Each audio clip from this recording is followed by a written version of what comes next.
நிறைய பத்திரிகை காட்டிக்கிறதா பாருங்க, புகைப்படத்தை பாருங்க. இவரு பாரம் வாங்குறாருங்க, பொறுப்பு வாங்குறதுக்கு பாரு. இது எப்படி மறுக்க முடியும்?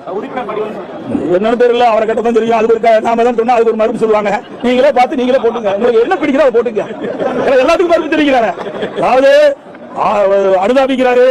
அவருடைய மாநாட்டுக்கெல்லாம் அவர் போவாராம், வருவாராம். அங்க இருக்கிற முக்கிய பிரமுகர்கள் வீட்டுல போய் பிரியாணி சாப்பிடுவாங்க, எல்லாமே பண்ணுவாங்க. அதுக்கு 2029 எந்த கேஸுமே பதிவாகல. 20 வழக்கு இருக்கிறாரு. திராவிட முன்னேற்ற ஆட்சி வந்த பிறகு இவர் மேல எந்த வழக்கும் பதிவாகல. எப்படி பதிவாகும்? பெரிய பெரிய பிரமுகர் போய் சாப்பிடும் போது பதிவாகுமா? இதுல யாரோ ஒரு முக்கிய பிரமுகர் அகப்பட்டு விட்டதாக தெரிகிறது.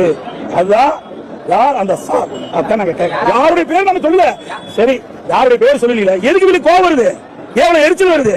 இவரை ஏன் ஆளுக்கப்படுறாங்க?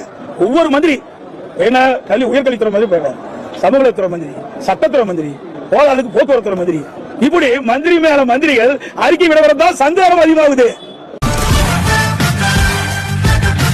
உங்களில் ஒருவனான எடப்பாடி பழனிசாமி பேசுகிறேன்.